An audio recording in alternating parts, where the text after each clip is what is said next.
देश की उस बेटी को हम निर्भया कहें या अभया, क्या फर्क पड़ता है? क्योंकि हम और कुछ तो कर नहीं सकते। हाँ, हम सवाल उठा सकते हैं उसके कपड़ों पर, उसके संस्कारों पर, उसके चरित्र पर। हम आज उसके लिए रो भी सकते हैं, अफसोस मना सकते हैं,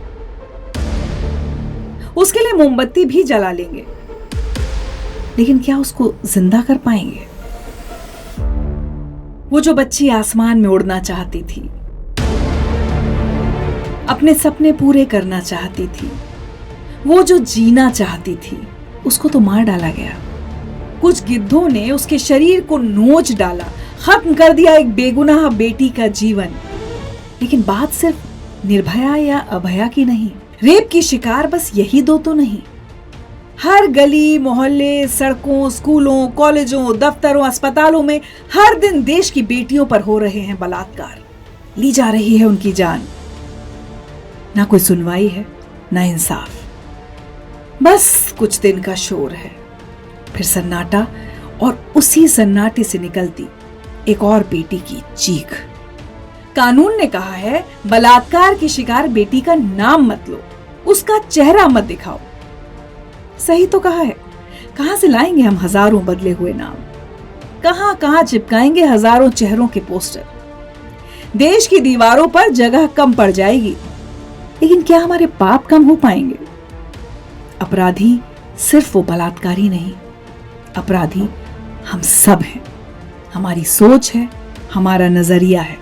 बेहतर होता कि हम उस बेटी का नाम बदलने के बजाय खुद को बदल पाते, हालातों को बदल पाते, देश की हर बेटी के लिए इस देश को बदल पाते। इस देश में कुछ लोग ऐसे हैं जो देश की बेटियों के लिए हालात बदलने की कोशिश कर रहे हैं। देश की बेटियां खुद को सुरक्षित महसूस करें, इसके लिए संघर्ष कर रहे हैं, और बलात्कार की शिकार बेटियों को इंसाफ दिलाने के लिए लड़ाई लड़ रहे हैं।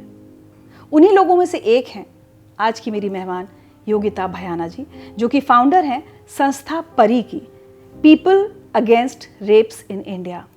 योगिता, बहुत बहुत स्वागत है आपका जिंदगी त्रिचा में। आज एक बहुत अच्छे माहौल में हम लोग नहीं मिल रहे हैं, काश कि बेहतर हालात में मिले होते। मैं किसी एक बड़े अचीवमेंट की बात कर रही होती आपसे कि हमें कहीं जीत मिली है, लेकिन योगिता 2012 निर्भया, 2024 अभया, और निर्भया से पहले भी बहुत सारी, इन दोनों के बीच में भी बहुत सारी, और अभया के बाद भी लगातार खबरें आ रही हैं। इतनी निराशा क्यों बढ़ती जा रही है मन में? ऋचा जी, हम तो तब भी मिले और हम जब भी मिले और ऐसे हालातों में मिलते हैं हम, जब हम अपनी बच्चियों को ऐसे जघन्य अपराध से खो देते हैं या ऐसे जघन्य अपराध होते हुए देखते हैं, और मतलब इंसाफ की लड़ाई लड़ते हुए देखते हैं। और कैसे बदलेगा, क्योंकि निराशा ही है और इसके बाद अंधकार ही है। पर क्योंकि लड़ाई ही अंधकार की है तो अंधकार ही दिखता है। और लगा था निर्भया के बाद चीज़ें बदलेंगी, पर अनफॉर्चुनेटली आज भी हम वहीं बैठे हैं और वही सवाल एक दूसरे से बात कर रहे हैं। और मुझे लगता है कि अनफॉर्चुनेट है, बट यही सच्चाई है। अच्छा, एक बात बताइए, निर्भया के समय पूरा देश जिस तरह से, मतलब ऐसा लगता था घर से लोग बाहर निकले हैं, इतना विरोध प्रदर्शन हुआ था।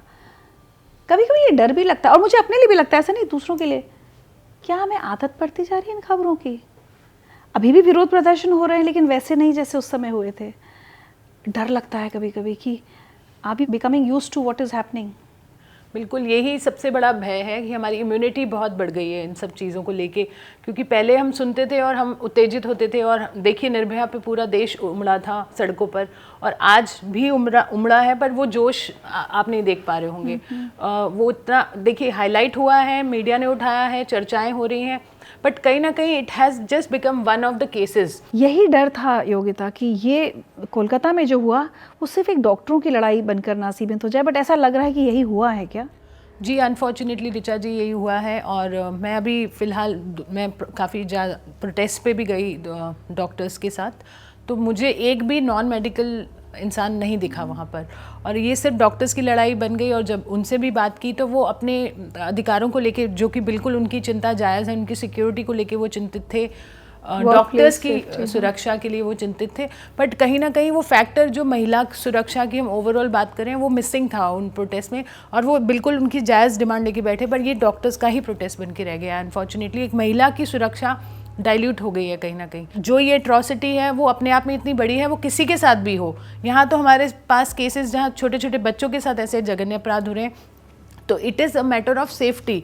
हम इस चीज़ को उससे जोड़ के नहीं दे सकते कि वो किस प्रोफेशन से थी। हाँ, हमें ये ज़रूर बुरा लगा कि एक कैंपस में, एक इंस्टीट्यूशन के अंदर ये हुआ, वो हमें बुरा लगा कि वर्क प्लेस पे सेफ्टी नहीं थी। बट उसका मतलब ये नहीं है कि हम आउटरीच इसलिए हैं कि सिर्फ वो एक डॉक्टर के साथ हुआ, एक महिला के साथ होना ही नहीं चाहिए, चाहे देश की कोई भी महिला हो, किसी भी तबके से हो, किसी भी बैकग्राउंड से हो। योगिता, आप ये देखिए ना, जब निर्भया हुआ था तो बहुत सारे लोग जो ऊपर से चिंता भी दिखा रहे थे, लेकिन दबी जबान में अरे क्या ज़रूरत थी रात में इतनी देर बाहर निकलने के लिए, ठीक है। और बहुत सारे केसेस में कहीं कपड़ों की बात हुई, कहीं ये हुआ कि अरे वो लड़की भी ना थोड़ी सी ऐसी तो थी। ऐसे लोग ना बड़े आराम से कैजुअली स्टेटमेंट्स दे देते हैं। दूसरी तरफ हम देखते हैं 4 साल की बच्ची, 5 साल की बच्ची के साथ रेप हो रहा है, उसने तो क्या कपड़े पहने, कितने बजे वो बाहर गई। कई बार 70 ईयर ओल्ड महिला के साथ हम सुनते हैं, सीनियर सिटीजन्स के साथ, कि वो घर में एक महिला अकेली थी, उनके साथ बलात्कार हो गया। तो ये मतलब कहाँ जा रहा है समाज? आप तो हर दिन ऐसे केसेस से जूझती हैं। ऋचा जी, अनफॉर्चुनेटली समाज जा नहीं रहा, समाज यहीं था और यही हमारी सच्चाई है। हमारी दिक्कत ये है कि हम ये समझा नहीं पा रहे कि हम ये हमारा सच है और इसको हम कैसे बदलें, ये सोच को कैसे बदलें और ये पूरा परिवर्तन कैसे आएगा। निर्भया के समय से और उससे पहले से भी काफ़ी लोग, ऐसा नहीं है कि काफ़ी लोगों ने चिंता जताई, बहुत सारे एक्टिविस्ट थे, बहुत सारे सोशल वर्कर्स थे, रिफॉर्मर्स थे जो लगातार इस मुद्दे पे काम कर रहे थे निर्भया के पहले से ही। बट निर्भया के समय एक माहौल बना कि लगा कि सब कुछ बदल जाएगा। हमें लगा कि ये आखिरी केस है, ऐसा फील आया था, आपको भी आया होगा। और हमें वो एक अंदर से सेटिस्फेक्शन थी कि इतना कुछ हो रहा है, जस्टिस वर्मा कमेटी का गठन हुआ है, सब कोई उत्तेजित है, हर लीडर इसके बारे में बोल रहा है, पार्लियामेंट में कुछ लोग रो भी रहे थे, एमपीज। तो हमें लगा अब तो ये सीरियस मुद्दा है, तो और उनकी नज़र में भी सीरियस हो गया है, अथॉरिटीज़ के भी, जनता का भी आक्रोश है, तो थिंग्स विल चेंज। बट ये बहुत दुख होता है कि ये आपने सोच की बात हम कर रहे हैं, तो वो वहीं की वहीं है, तो बदला तो कुछ भी नहीं है। तो क्यों नहीं बदल रहा है? वो क्या चीज़ है कि हमें इतना इम्यून कर चुकी है, जो कि हमने अभी डिस्कस भी किया था कि हम सिर्फ अखबार के पन्ने पलटते हैं, उसमें एक न्यूज़ समझते हैं, उसको एक केस समझते हैं और दैट्स इट। तो ये जो इम्यूनिटी हमारी बिल्ड हो गई है, सबसे डेंजरस है। मैं आपके काम पर आती हूँ, people against rapes in India, Pari. हम लोग सिर्फ सुन के इतना फ्रस्ट्रेट हो जाते हैं, मतलब मैं तो बीच बीच में ना फिर वो बंद कर देती हूँ कि मुझे ना सोशल मीडिया देखना है, ना टीवी देखना है, कुछ मुझे अखबार नहीं पढ़ना कि क्या हो रहा है। आप दिन रात हर केस पर लड़ती हैं, मैंने देखा। ये शुरुआत कैसे हुई थी इस लड़ाई की? इसके पीछे कोई वजह थी? और अब तक का ये सफ़र कैसा रहा है? मुझे खुद नहीं पता, क्योंकि मैंने इससे निर्भया के पहले भी बहुत सारे ऐसे केसेस में वॉलेंटरी हेल्प किया बॉडीज़ को, जो सरकार की बॉडीज़ हैं। बिकॉज मैं एयरलाइन में जॉब करती थी, 2007 में मैंने अपनी नौकरी छोड़ी थी, तो मैंने सोचा कि महिलाओं के लिए कुछ किया जाए, बच्चों के लिए कुछ किया जाए। और मैंने महिलाओं के लिए ट्रेनिंग स्कूल्स खोले, जैसे उनको शिक्षा दी, ड्राइविंग की। मुझे हमेशा एक इनोवेटिव आइडिया की तलाश थी, तो जब मैंने आइडेंटिफाई करना शुरू किया तो बहुत सारी महिलाएं जो डिस्ट्रेस्ड हैं उनको मैंने अपॉर्चुनिटीज़ देने की कोशिश की, तो उनके दुख समझ में आए, उनकी समस्याएं समझ में आई। उसमें बलात्कार की शिकार महिलाएं भी काफ़ी थी, उनसे भी डील किया। फिर मैंने राष्ट्रीय महिला आयोग जैसी बॉडी के साथ वॉलंटियर किया और बहुत सारे रेप केसेस में मैं पूरे इंडिया में ट्रैवल की निर्भया से पहले। और मैंने बहुत सारे rape and murder cases attend किया एज ए इंक्वायरी मेंबर जी। और पर मुझे फिर भी उसकी इतनी गहराई समझ नहीं आई जो निर्भया केस में मुझे समझ में आया। निर्भया के बाद ऐसी हेल्पलेसनेस जो फील हुई ना, क्योंकि पता नहीं लगा कि ये मेरे साथ भी हो सकता था, ये वाली फील जो आई थी वो निर्भया केस से आई थी। देश की हर लड़की को आई थी जी, तो महिला बहुत डिस्टर्ब हुआ था मन, और सबका ही हुआ था, ऐसा नहीं है कि, और पुरुषों का भी हुआ, ऐसा नहीं कि मैंने बहुत सारे पुरुषों को आंदोलन में देखा और वो भी बहुत डिस्टर्ब थे, रो पड़ते थे। पर मैं ये निर्भया केस से क्या जुड़ा हुआ मुझे नहीं मालूम, पर हम सबका ही हुआ। मीडिया ने भी उसको बहुत जस्टिफाई किया, अपना पूरा रोल निभाया मीडिया ने, hats off to media, highlight किया। मेडिकल प्रोफेशनल्स, बिकॉज वो मेडिकल फील्ड से थी, वो आए, आम जनता आई, आम महिलाएं निकल के, छोटे छोटे बच्चे जंतर मंतर पे आए, तो वो बहुत बड़ी मूवमेंट थी और बहुत ऐसा आक्रोश हमने ज़िंदगी में नहीं देखा था। और चीज़ें बदलने की जो होप थी वो वहीं से जगी थी। मैं उस समय उसी मॉल में थी जब वो निर्भया उस मॉल से निकली, मैं भी वीकेंड पे वहाँ थी और उसी समय वहाँ से निकली हूँ। बस फ़र्क ये था कि मैं अपनी गाड़ी में निकल के आई, और जब मैंने निर्भया के बारे में सुना तो मैंने कैलकुलेट किया, तो हम we must have cross the path. और ज़्यादा मुझे उत्तेजित हुई कि ये मेरे साथ भी हो सकता था। जस्ट बिकॉज मेरे पास एक प्राइवेट कार थी, ड्राइवर था, तो मैं घर आ गई। और इन को क्या स्ट्रगल करनी पड़ी एक ट्रांसपोर्ट लेने के लिए, और वो बस में उनके साथ ऐसा हो गया। तो मुझे कहीं ना कहीं वो भी जुड़ाव था कि जब मैंने हेडलाइंस देखी, मैंने न्यूज़ में ही देखी, और फिर that's how the whole thing started कि मुझे लगा कि ये किसी के साथ भी हो सकता है। आंदोलन में लगभग अगर मैं बोलूँ प्रतिशत वाइज तो 80% पुरुष आते थे लगातार, जो आते रहे। तो ये एक मिथ है कि कहें कि ये सिर्फ महिलाओं की लड़ाई है या महिलाएं ही मतलब इसको लड़ेंगी, ऐसा नहीं है। मोस्ट ऑफ द टाइम मैंने ये देखा है कि पुरुष भी इक्वली सेंसिटिव है इस मुद्दे को लेकर।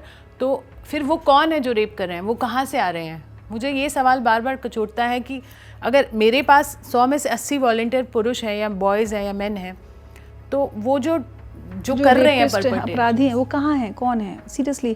तो क्या कोई जवाब मिलता है कभी इसका आपको? नहीं, अभी तो हम सवालों के सारे जवाब हम ढूंढ ही रहे हैं कि करें क्या ऐसा कि ये जो सोच जो है ना, वो पितृसत्ता सोच है, वो सिर्फ लिमिटेड नहीं है कि वो पुरुष की सोच को बदलता है। कहीं ना कहीं जिस घर से ये बच्चे आते हैं, लड़के आते हैं, जो ये परपटेटर्स हैं, वो किसी माँ के तो कोख से निकले हैं, या किसी माँ ने तो उनको पाला है, किसी बहन के भाई हैं। पूरा हम उसका बीड़ा उनको नहीं दे रहे हैं कि वो संस्कार वही देंगी, पर आते तो वो किसी परिवार से। क्या है मतलब, वो क्या सोच है जो उनको ऐसा करने के लिए मजबूर कर देती है? और पता है क्या योग्यता, आजकल एक चीज़ और हो गई है। पहले हम सुनते थे रेप, बहुत बुरा लगता था।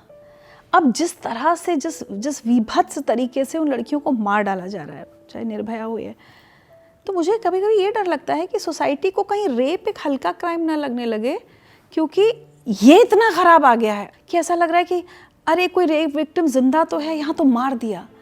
ये कितनी खतरनाक सिचुएशन है कि एज अ सोसाइटी आपको कोई एक बहुत बड़ा अपराध कम लगने लगे compare to these brutal crimes. कैसे मारा है कोलकाता की बच्ची को? अनफॉर्चुनेटली हो चुका है ऋचा जी। मैं कन्फेस करना चाहूँगी कि ये इम्यूनिटी इतनी ज़्यादा हो चुकी है कि अब हमें वो खबर लगती है जहाँ हत्या हो जाए, और वो भी बहुत ब्रूटल तरीके से होती है, तो वो खबर बनती है।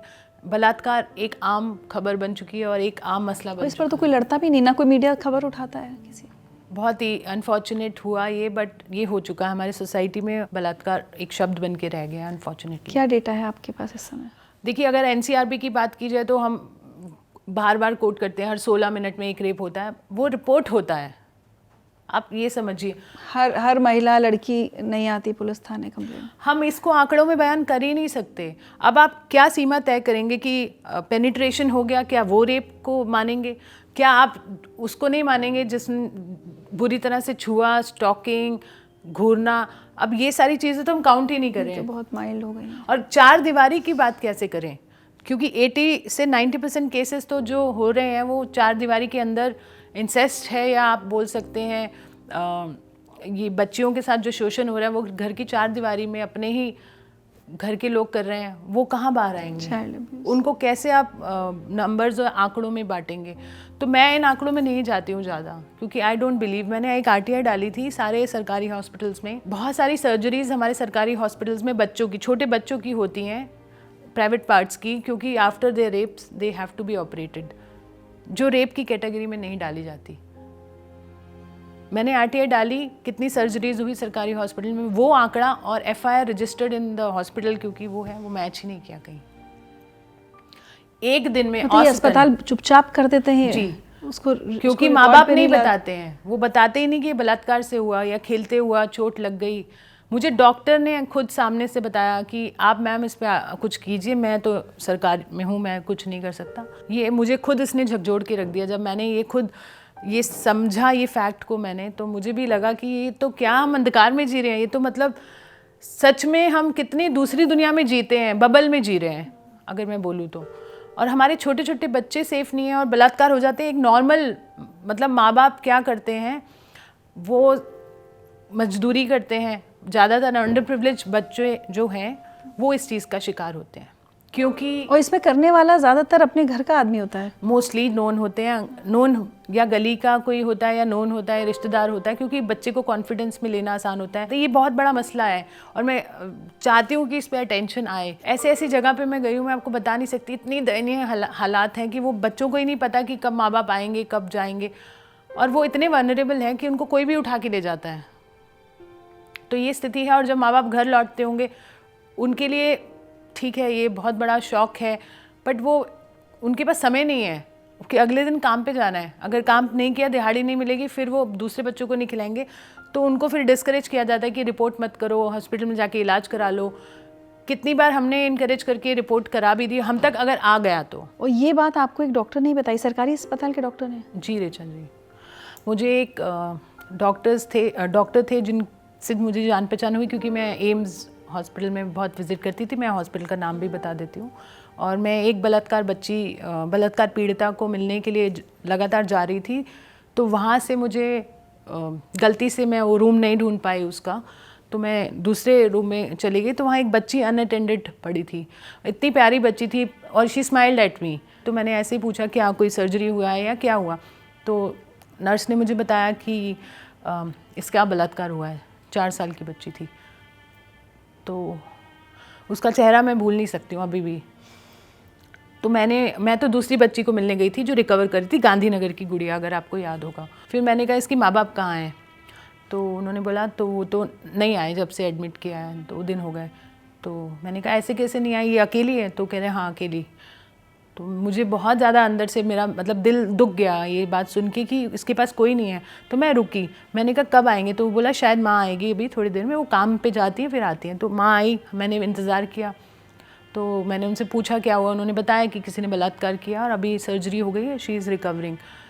तो मैंने पूछा कि आप आते क्यों नहीं? तो बोल रही है कि बाकी बच्चों को भी तो देखना है मुझे, और मैं आज काम पे नहीं जाती तो मैं खा नहीं पाती। 1 दिन पहले बलात्कार हुआ है और वो काम पर है, और वो नहीं जाएगी तो बाकी बच्चों को कैसे खिलाएगी? फिर मैंने लगातार वहाँ जाना शुरू कर दिया, वॉलंटियर करना शुरू कर दिया, क्योंकि मुझे ये समझ में आ गया कि मैं एक को मिलने गई, दूसरी मिल गई, तो आप सोचिए कितना बड़ा ये पूरा इतना नंबर्स आते होंगे वहाँ पर। तो मैंने डॉक्टर से बातचीत शुरू की। उनमें से एक डॉक्टर ने रोते हुए मुझे बताया, एक दिन फ़ोन आया कि मैम आप तो रेगुलर आती हैं, मैं उनका नाम नहीं ले सकती हूँ, उन्होंने मुझे बोला आप रेगुलर आती हैं, ये तो आपने देखे जो बलात्कार में कन्वर्ट होकर हमारे पास FIR एज आते हैं, हमारे पास बहुत सारे केसेस आते हैं जिनमें हमको पता है बलात्कार हुआ है, ना माँ बाप बोलने को तैयार हैं क्योंकि उनको पुलिस उसमें नहीं पड़ना है, और पुलिस भी डिस्करेज कर देती है, पास पड़ोस वाले कॉम्प्रोमाइज़ करा देते हैं, और वो बच्चे को बोलते हैं चोट लग गई।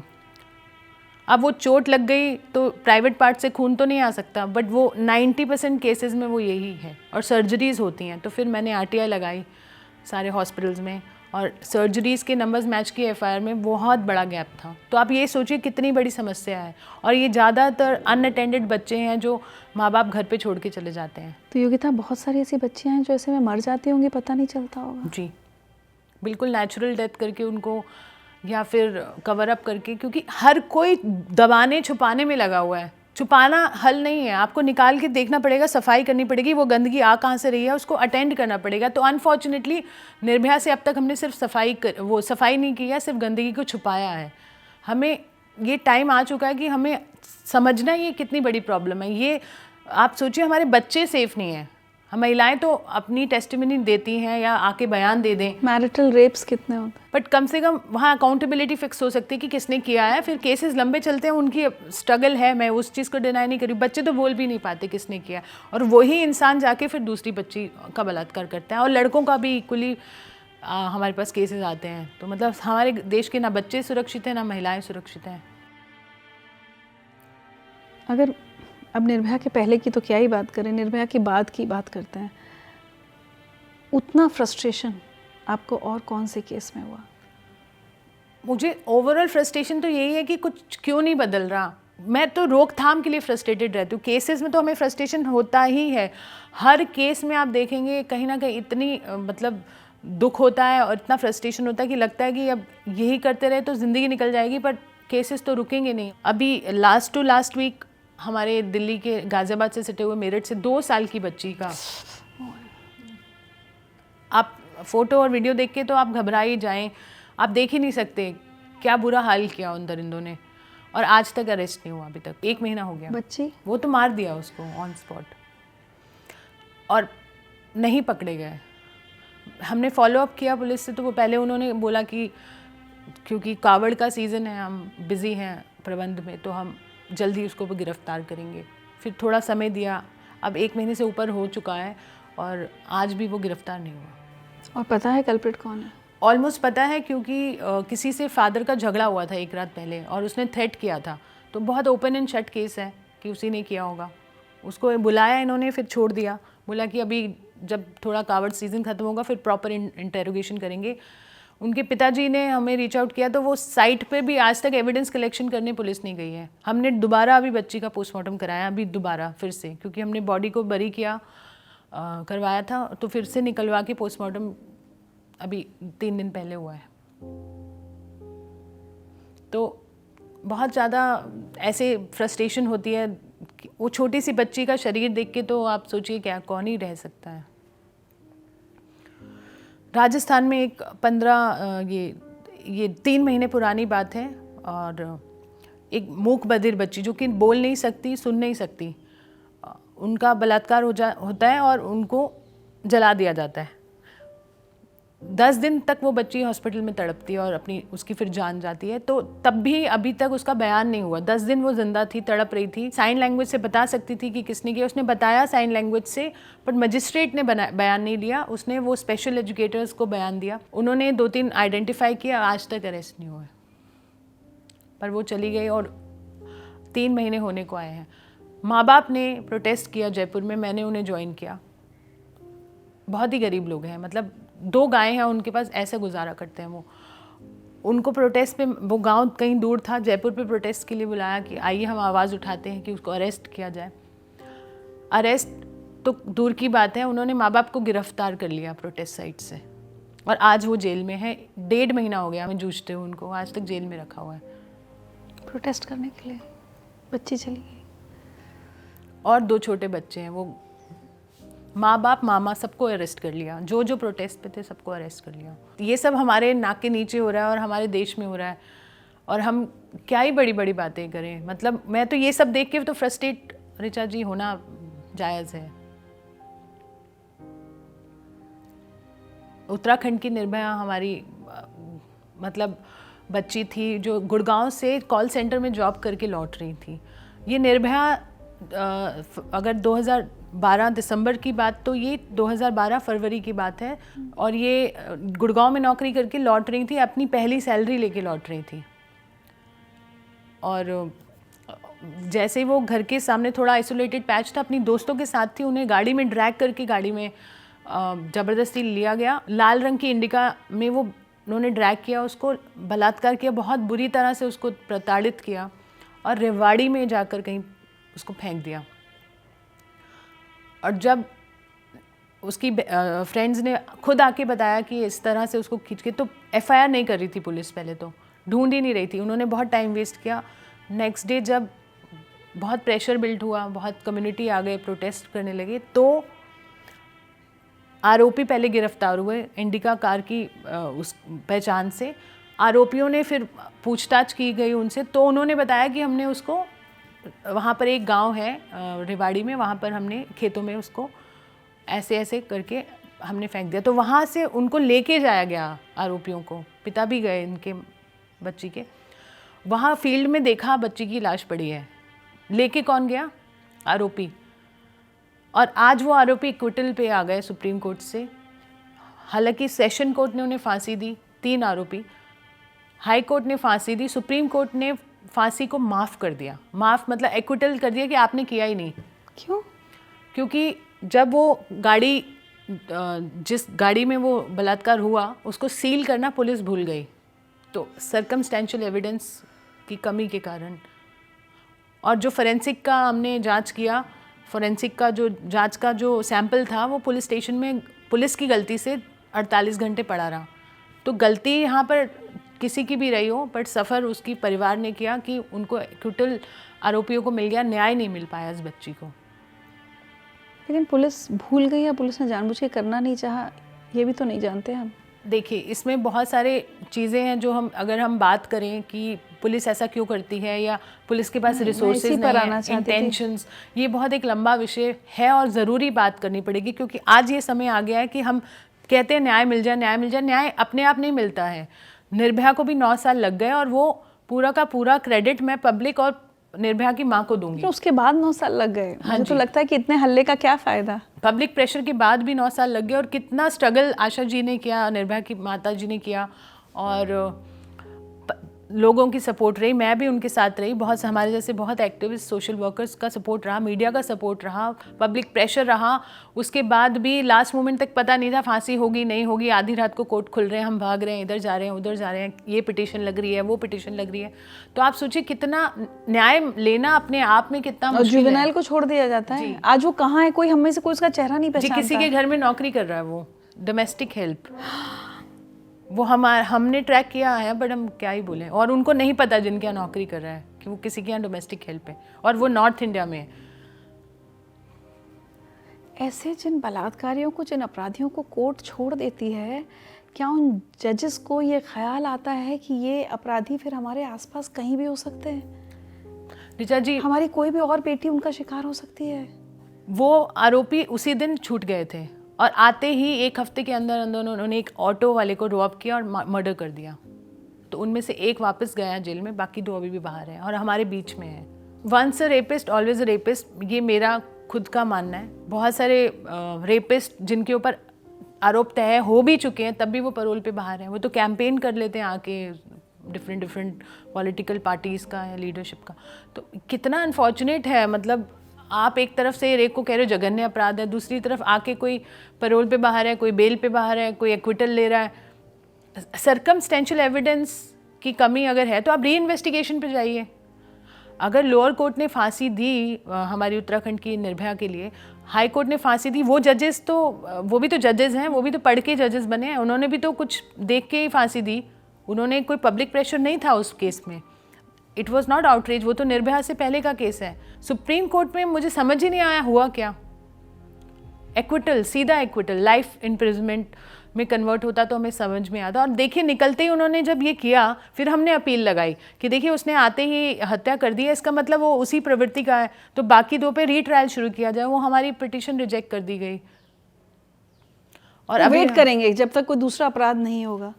हो गया, अपराध तो हो ही गया। मतलब ये जो बचे हुए 2 हैं, ये भी कोई अपराध करेंगे तब कोर्ट जागेगी। पक्का इन्होंने आके कुछ ना कुछ बलात्कार या ऐसी हत्या जैसे अपराधों को अंजाम दिया होगा, पर उन्हें हमें पता ही नहीं ना, क्योंकि कोर्ट्स के पास कहाँ टाइम है। वो जाएगा तो लोअर कोर्ट में जाएगा, सेम नाम जाएंगे, किसको पता चलेगा। हर केस का ट्रैक रखना बड़ा मुश्किल है। योगिता, किसी केस में ऐसा हुआ है कि कोई बलात्कारी छूटा है, उसके बाद उसने फिर बलात्कार किया है? ऐसा कोई आपने बहुत है, रिपीटेड रेप्स के हमारे पास बहुत सारे हैं कि उनको बलात्कार के बाद बेल दे दी गई, बेल पे आके उसने बलात्कार किया या मार दिया। हमारे पास जयपुर की एक बच्ची का मतलब वो तो बड़ी हैं थोड़ी, 23 साल की हैं, उस लड़की ने के साथ बलात्कार किया। वो एक कैब चालक थे और उसने बलात्कार किया, तो वो बच्ची ने कंप्लेंट की और इसको बेल दे दी। ये बेल पे बाहर आया, इसने पुलिस स्टेशन के 100 मीटर दूरी से भी पहले बता इतनी बुरी तरह से उसको मारा, उसका सिर फट गया, वेंटिलेटर पे थी, कोमा में थी 3 महीने बाद, पर वो बच्ची अब स्टेबल है, मतलब जिंदा है। मैं ये देखिए, ये भी हम अपने आप में बहुत बड़ी बात मानते हैं कि वो स्टेबल है। डेफिनेटली हमें समस्या तो पता ही है, हम सॉल्यूशंस कैसे ढूंढें ये समझ ही नहीं आता। मैं इसी पर आना चाहती थी अब, क्योंकि क्या होता है ना, मीडिया भी जब पब्लिक आउटरीच होती है तो हम कह देते हैं पुलिस, फिर हम कह देते हैं जुडिशरी। ये एक दूसरी नेता, पॉलिटिक्स के नेताओं से तो मुझे लगता है कि अब उम्मीदें छोड़ देनी चाहिए। वो कोई भी पार्टी हो, कोई भी नेता हो, कभी कोई ठोस काम होते नहीं देखा। पुलिस और जुडिशरी का मुझे लगता है जो एक सिस्टम, अगर हम कहें तो सिस्टम भी तो हमारी सोसाइटी बनाती है जी। वो भी किसी एक परिवार से आते हैं, वो भी अपने घर में क्या देख रहे हैं, एक पुलिस वाला घर में क्या देख रहा है आपको नहीं पता, भ्रष्टाचारिता है। तो ये सिस्टम कितना हेल्पलेस है हमारा इस तरह के केसेस से डील करने में। देखिए, सिस्टम अपने आप नहीं चलता, सिस्टम भी चलाने वाले लोग हैं, और अगर वो लोग सेंसिटिव हैं और डिसिप्लिन हैं और पैशनेट हैं तो सिस्टम अच्छा चलेगा। निर्भया के बाद SOPs बने, स्टैंडर्ड ऑपरेटिंग प्रोसीजर्स बने थे, और हमने बहुत सोचा था कि वो फॉलो होंगे। हर हॉस्पिटल में एक सेंटर होगा जो रेप विक्टिम्स को असिस्ट करेगा, हर पुलिस स्टेशन में एक महिला बैठी होगी जो इमीडिएटली नाइसली उसको अटेंड करेगी। बहुत सारी चीज़ें जो हम सिस्टम से एक्सपेक्ट कर रहे थे वो पेपर पे आ गया। बट अगर आप आज भी जाएं, एक भी हम क्योंकि इतने सारे केसेस करते हैं, काउंसलिंग नहीं है, सपोर्ट नहीं है, साइकोलॉजिकल सपोर्ट जो सबसे इम्पॉर्टेंट है, हैंड होल्डिंग, फाइनेंशियल कॉम्पनसेशन तो आ चुका है, वो भी लेने में उनको 1 साल 2 साल का समय लग जाता है। बहुत बुरा हाल है। और वो सारा कुछ जो फॉलो नहीं हो रहा, वो सिस्टम नहीं, मतलब चलाने वाले लोगों की इच्छा शक्ति की कमी है। मुझे लगता है वहाँ पर हम लोग अपनी बेटियों को फेल कर रहे हैं। तो योगिता, जैसे आप लगातार कह रही हैं कि प्रॉब्लम तो हम सबको पता है देश में, लेकिन अब हमें सॉल्यूशंस पे बात करनी होगी। तो मुझे लगता है जो 3-4 एस्पेक्ट्स हैं इस प्रॉब्लम के, उन पर अगर मैं आपसे समझना चाहूँगी। सबसे पहले पुलिस। कोई भी क्राइम होता है, हत्या, बलात्कार, कुछ भी, सबसे पहले पुलिस होती है जो क्राइम सीन पर पहुंचती है। या अगर किसी बेटी के साथ बलात्कार हुआ है तो वो या तो वो थाने जाएगी या जो भी, मतलब पुलिस आएगी। और हम बहुत सारे मामलों में देखते हैं कि पुलिस ने लापरवाही कर दी। ये लापरवाही होती है, ये जानबूझ के की जाती है या ये बस हो जाती है? पुलिस सेंसिटिव नहीं है एक रेप विक्टिम की तरफ? वहाँ क्या बदलाव आप देखना चाहती हैं? जो जितने भी आपने बातें उठाई ऋचा जी, ये सब लापरवाही भी है, इग्नोरेंस भी है, ट्रेनिंग की कमी है, इंटेंशन की कमी है, और फिर भ्रष्टाचार है। हर एक चीज़ है। पर जब उनको मतलब मुझे ये कहते हुए भी शर्म आती है कि ऐसे केसेस में भी वो भ्रष्ट हो जाते हैं या बिल्कुल ही आंख बंद कर लेते हैं। कुछ हद तक वो भी है कि मेरे थाने में बलात्कार नहीं हुआ, उसमें बोस्ट करने वाली ज़रूरत नहीं है। मुझे लगता है थानों को तो रिवॉर्ड करना चाहिए कि जो जितने ज़्यादा रिपोर्ट करें। एक क्राइम है अपने आप में कि आप दबा रहे हो उस चीज़ को। तो इनकरेज पहले तो सोसाइटी ही नहीं करती है विक्टिम को रिपोर्ट करना। पहला लेवल तो वहीं पर ही आस पास के लोग हैं या माँ बाप हैं, वो बोलते हैं, या मतलब परिवारजन ही मना करते हैं, फिर सोसाइटी है। कितने लेवल को क्रॉस करके एक महिला पुलिस स्टेशन तक भी पहुंच जाए या उसके साथ चल भी दे दो लोग, उसके बाद लड़ाई तो असली वहाँ शुरू होती है। पुलिस का लेवल क्रॉस करना अपने आप में एक बहुत बड़ी जद्दोजहद है। तभी तो 0 FIR का कॉन्सेप्ट आया, पर इम्प्लीमेंट ही नहीं हो रहा। एक महिला को FIR कराने की जद्दोजहद है। देखिए, इन्वेस्टिगेशन ऑफिसर का सबसे मेजर रोल है। हर केस में जस्टिस दिलाने का सबसे बड़ा बीड़ा जो होता है एक इस लेवल ऑफिसर का होता है, जो इन्वेस्टिगेशन और पूरी चार्जशीट दायर करता है। अनफॉर्चुनेटली ना उनकी ट्रेनिंग्स हैं इनफ, ना नंबर्स हैं, और वही मल्टीटास्किंग कर रहा है। वो चोरी का भी, डकैती का भी, बलात्कार की इन्वेस्टिगेशन भी वही कर रहा है, और वो बहुत बेदिल से करते हैं। और मैं उस चीज़ को जस्टिफाई नहीं कर रही हूँ, बट मैं ये ज़रूर बोलूँगी कि उनके पास ओवरलोड है, नंबर कम है, उनके पास और बहुत चीज़ें हैं, नाइट ड्यूटी है, फिर उसके बाद कहाँ से वो फेयर इन्वेस्टिगेशन करेगा? और ऊपर से जैसा, लेकिन अगर वो भ्रष्टाचार करते हैं किसी बलात्कार के मामले में, वो भी एक एंगल है। ये तो शर्मनाक जी। तो बहुत सारे फैक्टर्स हैं, और सारा का सारा केस जो है रिलाई करता है इन्वेस्टिगेशन ऑफिसर की रिपोर्ट पे, क्योंकि जज भी जो है वो पन्ने पलट के वो एक एक चीज़ जो पढ़ते हैं वो प्रेजेंट कौन करता है? वो पुलिस करती है। फिर क्रॉस एग्जामिनेशन, विटनेस, वो सब होता है, बट बेस जो है, उसका जो बेस रखा जाता है, जो उसकी नींव रखी जाती है, वो इन्वेस्टिगेशन ऑफिसर के द्वारा रखी जाती है। और अगर उसने मिस रिप्रेजेंटेशन कर दी तो जस्टिस तो मिलेगा ही नहीं। मैं आपको एक केस बताती हूँ ऋचा जी। एक बच्ची का बलात्कार हुआ, 6 साल की बच्ची थी, दिल्ली के रोहिणी में। तो जब मैं पहुँची तो पुलिस भी तभी पहुँची, और क्योंकि कई बार सीधा पुलिस सीधा परिवार वाले हॉस्पिटल ले जाते, फिर वहाँ से पुलिस की कार्रवाई शुरू होती है। तो पुलिस ऑफिसर इन्वेस्टिगेशन के लिए आए, और एविडेंस कलेक्शन भी वहीं होना था। बच्ची के कपड़े कलेक्ट करने थे, तो वो समझ नहीं पा रहे थे कि किस में कलेक्ट करें। आप मानेंगे, जिसमें सब्जी पड़ी थी वो उसको खाली किया गया, क्योंकि उनके पास वो भी इक्विपमेंट, वो इक्विप्ड ही नहीं आए थे, नहीं है एविडेंस कलेक्शन के लिए। और निर्भया के बाद डिफाइन किया गया था, एविडेंस कलेक्शन किट की बात की गई थी जो लॉन्च होनी थी, जो आज तक कहीं नहीं है। पैसे खर्च हुए हैं उस पर। अच्छा, हाँ, और वो आई भी है, वो कहाँ है मुझे नहीं पता, वो कहाँ है। उसमें ग्लव्स होते हैं या टूल्स होते हैं, तो जो कहाँ भी है वो कहाँ है मुझे नहीं पता। वो अनफॉर्चुनेटली ये बहुत एक बड़ी समस्या है। और ये देखिए कि उसने पॉलीथिन को खाली किया, सब्जी की पॉलीथिन को, और उसमें अगर उसने एविडेंस कलेक्ट किए हैं, वो एविडेंस फिर फॉरेंसिक जाएंगे तो क्या मिलेगा उसमें? तो बहुत सारे लूप होल्स हैं जिनको एड्रेस नहीं किया जा रहा है। तो ये जो चीज़ें हो सकती हैं वो तो होनी चाहिए कम से कम। और अगर हम निर्भया फंड, जो इतना बड़ा फंड निर्भया के लिए बना, अगर हम ऐसी चीज़ों पे ही नहीं खर्च कर पा रहे हैं, क्योंकि वो लैप्स हो जा रहा है। तो जब आप इतना सब कुछ झेलती हैं हर केस में, ज़्यादातर केसेस में आपको लगता है कि पुलिस की लापरवाही हो रही है, कभी कभी ऐसा होता है कि आप उनसे झगड़ पड़ती हैं या आप परेशान हो जाती हैं कि हो क्या रहा है? देखिए, तो बाय नेचुरल सेटिंग जो आप कह सकते हो वो होता है, आउटरीच जो होता है वो हो जाता है। मुझे कई बार, मैंने झगड़े तो मेरे रेगुलर होते ही हैं, कई बार मैं उनकी समस्या भी समझने लगती हूँ। पता नहीं, मुझे लगता है कि कई बार वो कुछ मुझे बोलते हैं तो मैं समझती हूँ कि वो मतलब वो जब जस्टिफाई करते हैं तो मुझे उनका एंगल भी समझ में आता है कि जहाँ पर 40 पुलिस वाले होने चाहिए वहाँ 4 हैं और वो सोए नहीं हैं 4-5 दिन से, और फिर मैं उससे एक्सपेक्ट कर रही हूँ कि आप मुझे अच्छी रिपोर्ट बना के दो, और वो मुझे अगर कल आने को बोल रहे हैं तो मैं कहीं ना कहीं मैं दुविधा में भी फंस जाती हूँ कि मुझे फिर उनकी समस्याएं भी समझ में आने लगती हैं।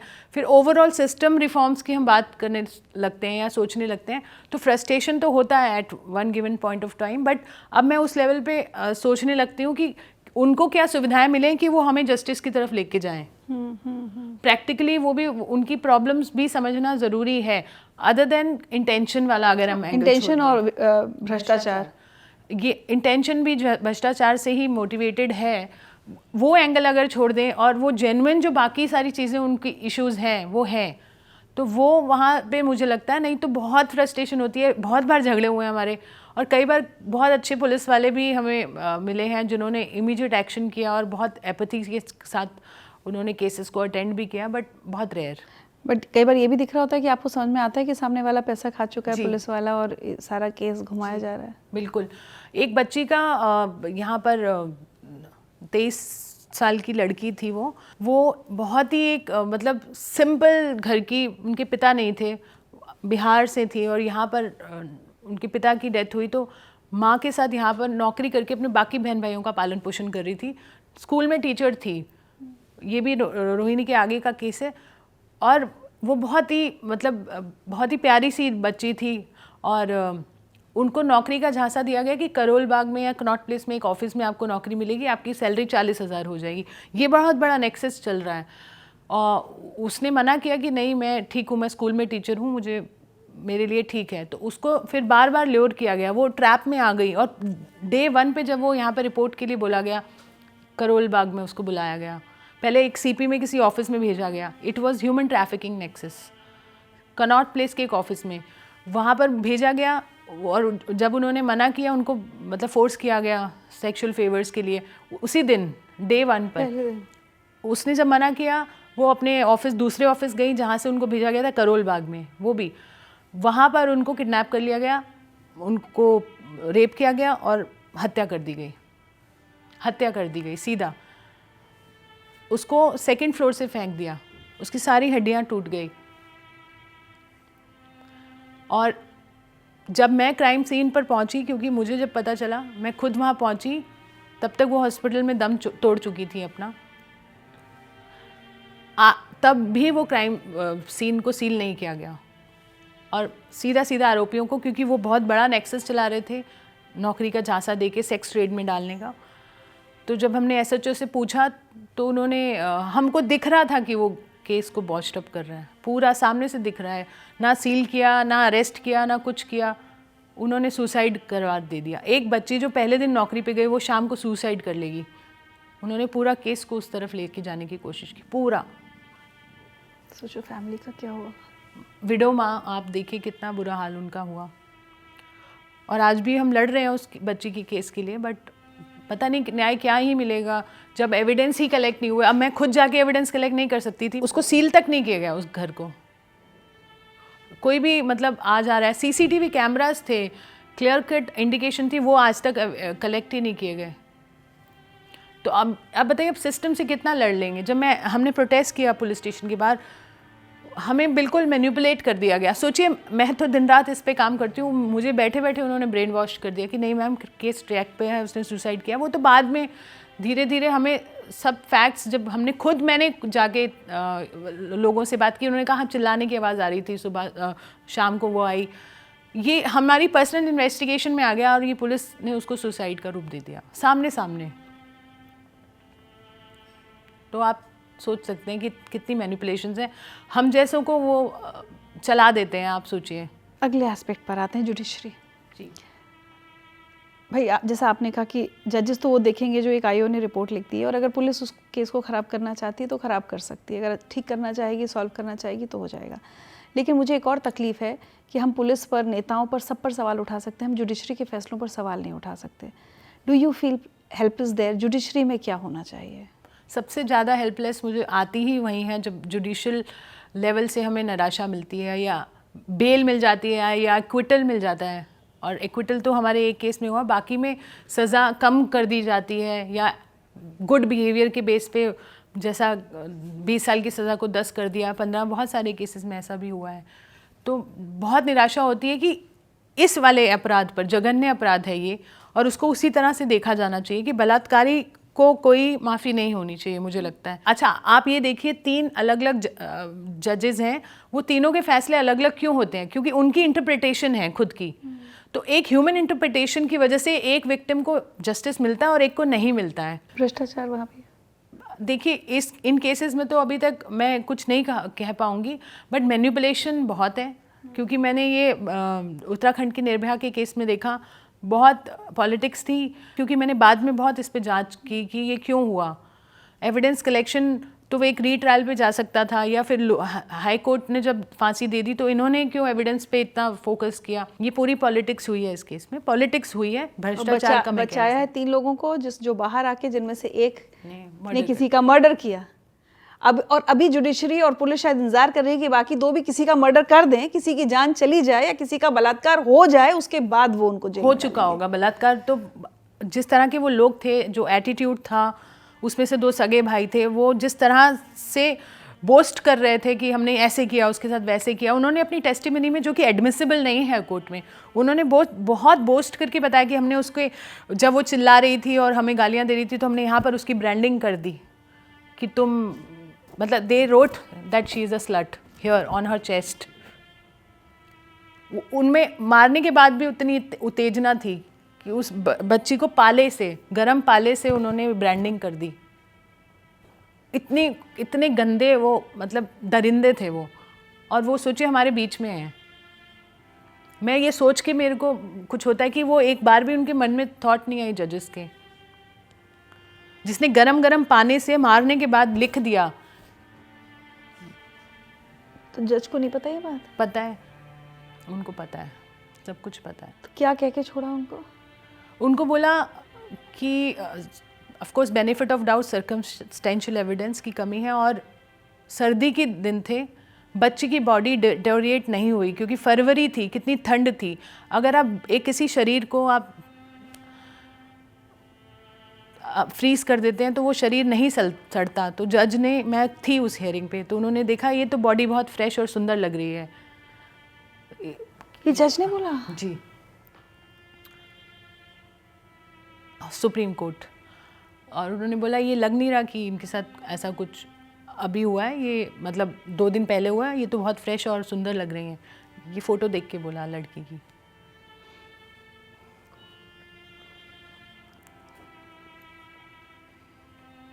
मुझे नहीं मालूम इसका रेपरकशन क्या होने वाला है, बट मैं आपको बिल्कुल जो सच मैंने सुना है कोर्ट के अंदर, मैं वो बता रही हूँ।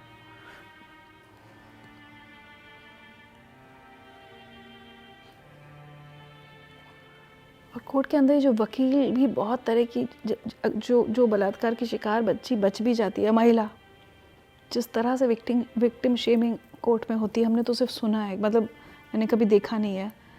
वो देखा है आपने? वो जी, विक्टिम शेमिंग के नाम पर मतलब बहुत ही इसको इनसेंसिटिवली डील किया जाता है कोर्ट्स में भी। मतलब it's is like another case. लड़की है, वो विटनेस है अपने केस की, she is just a witness in a case. उसके साथ कोई सेंसिटिविटी से बिहेव नहीं किया जाता। और जो कि मूवीज़ में भी दिखाते हैं, बार बार वही सवाल पूछे जाते हैं एग्जैक्टली वैसे ही पूछे जाते हैं जैसे दामिनी फिल्म में दिखाया था। और बहुत सब कुछ ऐसा चलता है जैसे नॉर्मल कोई केस चल रहा हो। देयर इज़ नो सिंपैथी, दिखती नहीं है, या वो दिखाते नहीं है, मुझे नहीं मालूम है, या प्रोफेशन ऐसा है, उन्हें बताया जाता है कि न्यूट्रल रह के देखना है, मुझे नहीं मालूम, बट कौन रह सकता है ऐसे। निर्भया के समय तो मैंने सारी हियरिंग्स अटेंड किया और वहाँ पर मतलब it was dealt like a case. And कई बार तो ठाके मारे जाते थे, कुछ बात पे किसी को हंसी आ जाए, सामने वाले वकील ने कुछ ऐसा बोल दिया तो सब हंस रहे हैं। तो बहुत सारी बात पे ऐसा हुआ। आशा जी पे क्या गुजरती हो? बहुत, वो मेरे साथ ही बैठती थी, हम लोग उनको तो देखिए, सबसे बड़ा दुर्भाग्य एक बात बताऊं मैं आपको हमारे कोर्ट्स का, most of the victims are from Hindi speaking belt और सारी की सारी प्रोसीडिंग अंग्रेजी में होती है। कितना आपको पता ही नहीं आपकी बेटी के केस में चल क्या रहा है। वो किरण के पिताजी, जो बच्ची हमारी चली गई, वो मुझसे बार बार पूछते थे क्या बोला अभी इन्होंने। एक बार तो ये उत्तराखंड की बच्ची के केस में सुप्रीम कोर्ट में जो सामने वाला आरोपी का एक और वकील था, 3 थे, तो एक वकील थे, उन्होंने बोला कि मारा ही तो है, पीसेस तो नहीं किए, कोर्ट में बोला। और इस बात पे भी जज ने उसको ऑब्जेक्ट नहीं किया कि तुमने ऐसा बोला क्यों। It is very insensitive to speak like that. ये आरोपी का वकील बोला? हाँ जी। तो मुझे जब मैंने थोड़ा सा वहाँ कोशिश की बोलने की, तो मुझे बिठा दिया गया। तो बच्ची के पिताजी ने मुझे बोला ऐसा क्या बोल दिया उसने कि आप इतना गुस्से में आ गई। मैंने उनको बाहर आके बताया कि ऐसे बोला कि मारा ही तो है, पीसेस तो नहीं किए, तो माफ़ कर दीजिए इन्हें। It is not heinous because he raped and killed, he did not chopped her. And वो वकील का स्टेटमेंट रिकॉर्ड पर है और हमने माफ़ मांगा कि इस आदमी को वकालत करने का कोई हक नहीं है। बट मुझे हैरानी ये हुई ऋचा जी कि जज साहब ने भी उसको टोका नहीं कि तुमने इतनी इनसेंसिटिव स्टेटमेंट क्यों दी। ये ऑन रिकॉर्ड चीज़ें मैं आपको बता रही हूँ। क्या हम बात करते हैं इंसाफ की? कहाँ इंसाफ मिलेगा हमारी बेटियों को? हमको, मैं बेटियों की क्या बात कर रही हूँ, किसी भी महिला को।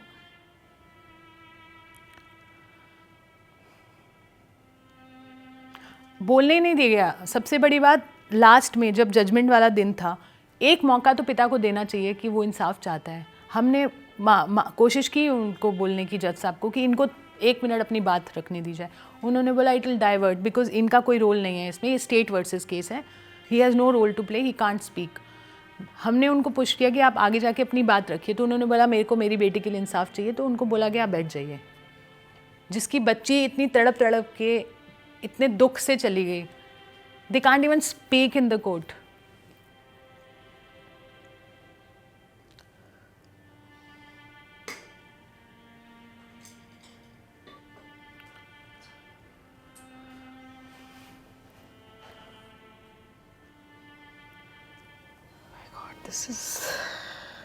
मैं सोचा नहीं था आज की बातचीत के लिए मुझे इतनी हिम्मत जुटानी पड़ेगी। पर चलिए तीसरे पहलू पर आते हैं समाज के। हमारे नेता, पार्लियामेंट की बात करें, आपने ही कुछ दिन पहले शायद कुछ एक्स पे डाला था कि कितने ऐसे नेता हैं जिनके खिलाफ आपराधिक मुकदमे चल रहे हैं, जिनमें बलात्कार के भी मुकदमे हो सकते हैं। कितने ऐसे वो सो कॉल्ड जो गुरु और साधु और कौन कौन है जिनके ऊपर बलात्कार के मुकदमे हैं, लेकिन पेरोल मिल जाती है, बाहर आ जाते हैं जब जब जब किसी पॉलिटिकल पार्टी को उनकी ज़रूरत होती है। और कितने ऐसे बलात्कारी हैं जो इसलिए छूट जाते हैं क्योंकि वो किसी नेता के ख़ास थे।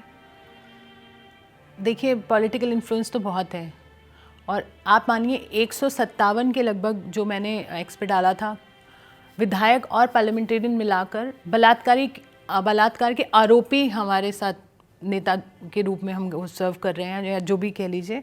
157 की फिगर है पार्लियामेंटेरियन एंड विधायक मिलाकर। अगर हम गुरु की बात करें, उसमें तो सबूत भी हैं और पूरा उन पे ट्रायल हो चुका है, कंप्लीट हो चुका है। बहुत सारे केसेस में विटनेस और जो खुद ही पीड़िता होती हैं वो गिव अप कर देते हैं, और परिवार वाले भी, हमारे पास बहुत सारे केसेस हैं, गिव अप कर देते हैं, और उनको भी डेफिनेटली लगता है कि न्याय मिलेगा नहीं मिलेगा, अभी कौन लड़ेगा, कौन जाएगा कोर्ट कचहरी में, छोड़ो।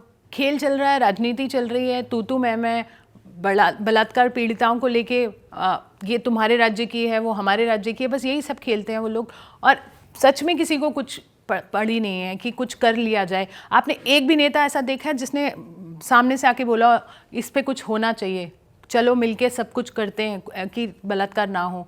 एक भी नेता नहीं है, पर राजनीति खेलने के लिए वो सबसे आगे। अरे योगिता, आदमियों की तो एक बार छोड़िए, मैं सोचती हूँ ये सारी महिला विधायक, महिला सांसद, इन्हें क्या हो जाता है? ये एक बार को अपनी पार्टी लाइन से हटके एक महिला होकर क्यों नहीं सोच पाती कि भाई चाहे बंगाल हो, चाहे यूपी हो, चाहे बिहार हो, चाहे महाराष्ट्र हो, चाहे कश्मीर हो, हम तो बोलेंगे। ये इनके भी अपने हिसाब से मुंह खुलते हैं जब इन्हें बोलना हो, जब इनकी पॉलिटिक्स को सूट करता हो। बहुत दुर्भाग्य है, मुझे लगता है ये बहुत ही सबसे नीच तरह का, एक तरह से बोल सकते हो कि सोच है कि आप पॉलिटिक्स खेलते हो, आप दूसरे की राज्य के लिए बोलते हो। ये महिलाएं तो हमें एक्सपेक्टेड था, हम क्यों रिजर्वेशन की मांग करते हैं, क्यों मांग रहे थे हम 33%? इसीलिए कि जितनी महिलाएं पार्लियामेंट में आएंगी या कहीं राजनीति में आएंगी वो महिलाओं के लिए आवाज़ उठाएंगी। पर जो हैं उन्होंने कितनी आवाज़ उठा दी?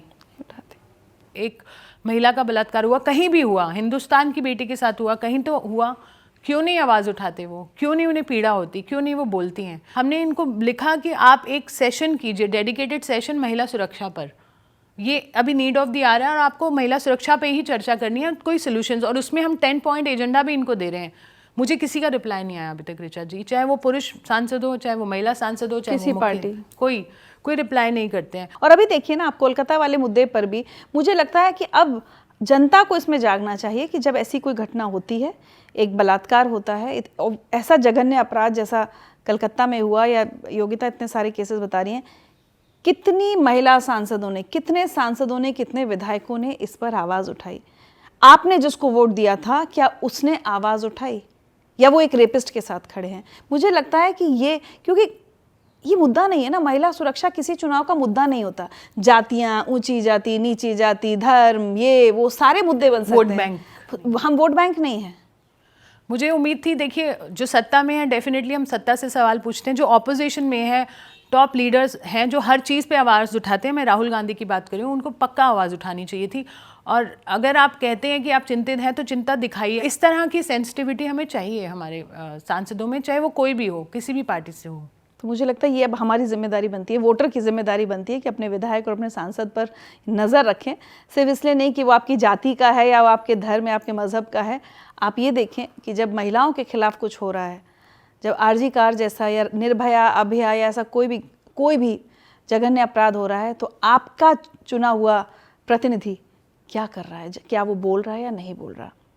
एक और बहुत इम्पॉर्टेंट पहलू, मैं अगर मीडिया की बात करूं, मीडिया में वो भी लोग जो रिपोर्टिंग कर रहे हैं, वो भी कितना सिलेक्टिव रिपोर्टिंग करते हैं। जब उनको सूट करता है किसी, मैं न्यूज़ चैनल में रही हूँ इसलिए मैं जानती हूँ कि कब खबर बनती है, कब एक रेप खबर नहीं होती है। और दूसरा, OTT कंटेंट, फिल्में जिस तरह की आ रही हैं, एनिमल का नाम हम खुल के ले सकते हैं, OTT कंटेंट भी जिस तरह की गाली, जो कुछ भी हो रहा है। बहुत लोग कहते हैं कि आजकल हर एक के मोबाइल फ़ोन पर ये सारा पॉर्न अवेलेबल है। क्या ये मीडिया आपको कितना बड़ा फैक्टर लगता है और इसमें क्या सुधार हो सकता है? देखिए, सबसे बड़ा रोल हमारे हिंदुस्तान के जो भावनाओं को जगाने का करते हैं वो बॉलीवुड तो करता है। 100% हम इन्फ्लुएंस होते हैं। तो मुझे लगता है ये मेजर उनकी रिस्पॉन्सिबिलिटी बनती है कि उस चीज़ को राइट डायरेक्शन में रखें। और जब पता है इतने सारे केसेस हो रहे हैं और पता है कि हम आइडियल मानते हैं ऐसे ऐसे कलाकारों को, तो कम से कम उन्हें तो ऐसा नहीं करना चाहिए। और मीडिया हाउस की आपने बात की, media houses they definitely have a role to play. कि आपको वो, जब मैं खुद जाती हूँ और मुझे बहुत बुरा लगता है कि हम इसको डिबेट्स बोलते हैं, महिला सुरक्षा पर डिबेट। ये महिला सुरक्षा पर डिबेट नहीं हो सकता। डिस्कशन करिए, आप डिबेट कैसे कर सकते हैं? और फिर वो तू मैं और वही जाहिलपंती, मैं खुद उसका हिस्सा बनती हूँ तो मुझे बुरा लगता है। पर मुझे लगता है कि कहीं ना कहीं आवाज़ पहुँच रही है तो मैं उस आवाज़ के नाते जाती हूँ। मैं क्योंकि किसी भी पॉलिटिकल पार्टी का हिस्सा नहीं हूँ, बट मुझे दुख होता है। पर क्या करें, मुझे तो कोई ना कोई केस बताना है और मुझे उस पर अटेंशन लानी होती है तो मैं जाती हूँ। ये भी एक बात मानने लायक है कि मीडिया की वजह से कम कुछ केसेस को जस्टिस भी मिल जाता है या हाईलाइट हो जाते हैं। बस उतना तो मैं बोलूँगी, बट थोड़ा और सेंसिटिविटी की ज़रूरत है। और अपने मतलब से नहीं कि आज कोई खबर नहीं है तो रेप की खबर चला दी, या आज उसकी TRP चाहिए तो उस तरह से वो नहीं करना चाहिए। रेगुलेशन की बात की जाए, OTT पे कुछ भी परोस रहे हैं वो लोग। और आपको मालूम है अननेचुरल सेक्स इतना बढ़ गया है, हमारे पास मैरिटल रेप के इतने केसेस आ रहे हैं क्योंकि उसमें नॉर्मलाइज कर दिया है। वायलेंस जो विमेन पर है उसको नॉर्मल कर दिया। बच्चों पे वायलेंस हो रही है, कंटेंट बन रहे हैं, वीडियोस बन रहे हैं, अभी तक वो कंटेंट पड़ा हुआ है। आपको ब्राउज करने की पहले पोस्ट किया था शायद कि बच्चों किसी को रेप करने की कुछ ट्रेनिंग दी जा रही है वीडियो। हाँ जी, वो लड़की गिरफ्तार हुई, वो भी अज्ञान में किया या पता नहीं क्यों किया। उसने अपने व्यूअर्स बढ़ाने के लिए उसने बताया कि अगर आपको प्लेजर चाहिए तो आप 2 साल के बच्चे को पकड़ो, 2 साल से नीचे के बच्चे को पकड़ो। और मतलब बहुत ही वीडियो एक लड़की बना रही थी जी, वो 22-23 साल की यूट्यूबर है और उसने बहुत ही मतलब बेहुदा चीज़ की। वो अरेस्ट भी हुई, वो छूट भी गई, क्या ही बोले। और उनके जैसे अनेकों हैं जो इस तरह का काम कर रहे हैं। चाइल्ड पोर्नोग्राफी का कंटेंट है। मेरे पास अभी कुछ बच्चों की कंप्लेंट आई है कि उनको एक तरह के गिरोह में फंसाया जाता है, फिर उनसे मांगी जाती हैं वीडियोस बना के दो। ये पूरा का पूरा माफिया चल रहा है और ये सरकार की नाक के नीचे चल रहा है, उनकी साठ गांठ में चलता है। किसी भी सरकार, कोई भी राज्य सरकार हो या स्टेट या सेंटर की, उनको पता है ये सब चल रहा है। कम से कम ये सब चीज़ों पे तो रेगुलेशन आनी चाहिए, इमीडिएट रेगुलेशन की ज़रूरत है। और मुझे कहते हुए भी ये लग रहा है कि हम इसको भी मांग रहे हैं, ये तो होना ही चाहिए था। आज तक पोर्नोग्राफी कंटेंट, जो बच्चों की सेक्सुअल वीडियोस जो कि बैंड हैं, उसके भी जो बनाते हैं और अभी भी अपलोड करें, गिरफ्तारी नहीं हुई आज तक किसी की। इस लड़की की हुई गिरफ्तारी, वो भी छूट गई, जल्दी छूट गई, मतलब कुछ नहीं, कुछ bail, on the spot bail. और जो मैंने जिक्र किया, मैंने देखी नहीं क्योंकि इतना सुन लिया, इतना पढ़ लिया, एनिमल फिल्म, और मैंने ज़्यादातर महिलाओं का जो भी लिखा हुआ पढ़ा मैंने, तो यही था कि अगर आप इस तरह की फिल्मों को प्रमोट करेंगे और ऐसी फिल्में हिट होंगी तो ये समाज की भी सोच को दर्शाती है कि हम कैसी फिल्में पसंद कर रहे हैं। और उसकी पार्ट 2 आ रही है और लोग अभी वेट करें, अभी से ईगरली वेट करें वो क्या दिखाने वाले हैं। उस फिल्म को मुझे भी देखना पड़ा अनफॉर्चुनेटली, क्योंकि मैंने इतना कुछ सुन लिया था और मुझे लगा जब तक मैं देखूंगी नहीं मैं कमेंट कैसे करूँगी। एग्जैक्टली। तो मैंने जब देखी तो मुझे लगा कि ये तो बिल्कुल नॉर्मलाइज कर दिया है वायलेंस को, मतलब ठीक है, जस्टिफाइड है, anything you do against your own wife और your girlfriend, it is justified. पर लोगों को वो समझ ही नहीं आ रहा, उनको वो एंटरटेनमेंट फैक्टर दिख रहा है, वो चीप थ्रिल दिख रहा है, वो लाफ्टर दिख रहा है या वो कैरेक्टर दिख रहा है, बट वो ये नहीं दिख रहा है इसका डीप इम्पैक्ट मासिस पे क्या होता है, वो नहीं दिख रहा है किसी को। 200 से 250 मर्डर्स दिखाए हैं उस फिल्म में। हम लोग देख रहे हैं क्या बच्चों को दिखा रहे हैं, और कोई गिल्ट नहीं है, guilt free, total guilt free. That's the whole problem. तो कैसे बदलेंगे चीज़ें, कैसे बदलेंगे? एक और सवाल है मेरा योगिता, चूँकि अभी हम सबसे ज़्यादा हिले हुए हैं कोलकाता में जो हुआ उस डॉक्टर के साथ, बेटी के साथ, सीबीआई जांच, फिर फास्ट ट्रैक कोर्ट, ये हमने निर्भया के समय भी देखा था। लेकिन जिस देश में फास्ट ट्रैक कोर्ट का फैसला आते आते 9 साल लग जाते हैं, ये कैसी स्पीड है? ये तो स्पीडी ट्रायल नहीं हुई। और वही अब सीबीआई जांच का कब क्या आएगा, कब क्या होगा, आपको लगता है इंसाफ मिलेगा? अगर ये इंसाफ मिल भी गया 9 साल की जद्दोजहद के बाद, क्या वो इंसाफ कहलाएगा? मेरा सवाल आपसे ये है कि क्या वो इंसाफ कहलाने के लायक है जिसके लिए आपको इतनी स्ट्रगल करनी पड़ी? और आप कहते हैं ये फास्ट ट्रैक है और आपको खुद के प्राइवेट लॉयर्स को हायर करना पड़ा, पैसे खर्च करने पड़े, आपको प्रूफ करना पड़ा ये मेरी ही बेटी थी, इसके साथ ही ऐसा हुआ है, और इतनी जद्दोजहद के बाद क्या वो इंसाफ कहलाता है? इनमें तो फिर भी 9 साल के बाद हमने उम्मीद देखी, बट बहुत सारे केसेस में तो आज तक न्याय नहीं हुआ है। और वो निर्भया के पहले के केसेस चल रहे हैं और निर्भया के बाद के 7 के केसेस हैं जो आज भी ट्रायल पर हैं, वो अभी सेशन से ही नहीं निकले, सेशन कोर्ट से। तो क्या हुआ हमारी फास्ट ट्रैक कोर्ट्स का? वो सिर्फ नाम है fast track court, fast track तो फास्ट ट्रैक है ही नहीं। और अगर हम उनसे बोलते हैं कि आप जल्दी जल्दी न्याय क्यों नहीं देते या जल्दी जल्दी डेट्स नहीं देते, तो कई बार 3-4 महीने का समय तो चार्जशीट फाइल के लिए दिया जाता है, पुलिस को ही दिया जाता है। उसके बाद फोरेंसिक की रिपोर्ट्स, पोस्टमार्टम की रिपोर्ट्स, वो बहुत लंबा खर्च, एफएसएल की रिपोर्ट्स को आने में 1-1, 2-2 साल का गैप है, 1-1, 2-2 साल की वेटिंग है। और उसके बाद examination, cross examination, witness examination, कई बार विटनेस हॉस्टाइल हो जाते हैं, आते नहीं हैं, तो करते करते करते 3-4-5 साल तो ऐसे ही निकल जाते हैं केस में, ऐसे ही चुटकी भर। फास्ट ट्रैक फास्ट क्यों नहीं है ये भी मैं आपको बता रही हूँ साथ साथ, कि इंफ्रास्ट्रक्चर सपोर्ट नहीं कर रहा है, और जजेस की कमी है, हायरिंग नहीं हुई है, एक्सपर्टी की कमी है, विटनेस हॉस्टाइल हो रहे हैं तो उनको पुलिस वाला लाने के लिए नहीं है कि कहाँ खोज के लाएं, कभी क्रिमिनल भाग रहा है, कभी विटनेस भाग रहा है, बहुत सारी इश्यूज़ हैं। बट नथिंग कैन जस्टिफाई कि आप 10-10, 20-20 साल लगा दो। एटलीस्ट इन केसेस में एक टाइम बाउंड जस्टिस होना चाहिए, मैक्सिमम टू मैक्सिमम सारी कोर्ट्स की हेयरिंग्स और प्रोसीडिंग्स मिला के 1 साल में जस्टिस होना चाहिए। पर कैसे होगा जब तक आप हायर नहीं करोगे, इंफ्रास्ट्रक्चर बढ़ाओगे नहीं, कैसे होगा? अभया के अगले दिन से आप खबरें देख रही हैं? एक मेरे ख्याल से बिहार से खबर आई, एक उत्तराखंड से आई, फिर यूपी से आई। एक भी दिन ऐसा नहीं हुआ है कि कहीं से बलात्कार की खबर ना आई हो। उधर एक कोलकाता में इतना बड़ा सब चल रहा है, उस पर सारा मीडिया का ध्यान है, और इधर रोज़ खबरें आई जा रही। देखिए अनफॉर्चुनेटली खबरें तो आ रही हैं, मैं इसको एक पॉजिटिव एंगल से ये देखूंगी कि उभर के बाहर आ रही हैं, बट हमारे पास हेल्पलाइन नंबर पर उतने जला दिया जाना, कहीं रॉड शरीर के अंदर घुसा, मतलब आप समझिए ना, मतलब देख के कई बार ऐसा हो जाता है कि दिमाग काम करना बंद कर देता है, सुन्न हो जाता है, सुन्न हो जाता है दिमाग। सच में बहुत बुरा हाल है और ऐसा ही होता है एग्जैक्टली कि समझ नहीं आता। इस खबर को तवज्जो दें कि उसको, क्योंकि हर एक की पीड़ा बराबर है, तो आप कहाँ जाएंगे? आपके पास लिमिटेड रिसोर्स हैं, आप किसको मदद करना चाहेंगे? तो कई बार होता है छोड़ो यार, चल रहा है जैसा चलने दो। फिर मुझे लगता है एडवोकेसी पे काम होने की ज़रूरत है। अगर ये ऐसे केसेस ना हो, उस पर अगर ध्यान दिया जाए। दिल्ली में पिछले 2 महीने में हमारे पास 6 बलात्कार और हत्या के बच्चों के केसेस हैं। मेरे पास पूरी लिस्ट है, मैं आपसे शेयर करूँगी। आप देखिए, सब में जघन्य अपराध है। कहीं पे कुचल दिया, कहीं पर गला काट दिया, कहीं पर नहर में फेंक दिया, ये सब। कैसे सो पाती है योगिता? मतलब मैं क्या ही बोलूँ, मतलब बहुत ज़्यादा डिप्रेशन होता है, कई बार आक्रोश भी आता है, कई बार लगता है कि चीज़ें बदलनी पड़ेंगी, कई बार बिल्कुल ही हेल्पलेस होके छोड़ देती हूँ सब कुछ, जस्ट कहीं बाहर चले जाती हूँ, या कई बार लगता है कि छोड़ दो सब कुछ, ये भी फीलिंग आती है, मैं झूठ नहीं बोलूँगी। बहुत मुश्किल है, बहुत ज़्यादा। सो sometimes I have to take support of counseling myself, and I am not negating and I'm not even running away from that. तो मैं बता सकती हूँ। आपकी सिर्फ बातें सुनकर ना मेरा आज सर घूम रहा। मैं सोच रही हूँ कि आप रोज़ हर दिन ये काम कैसे करती हैं। Hats off to you Yogita.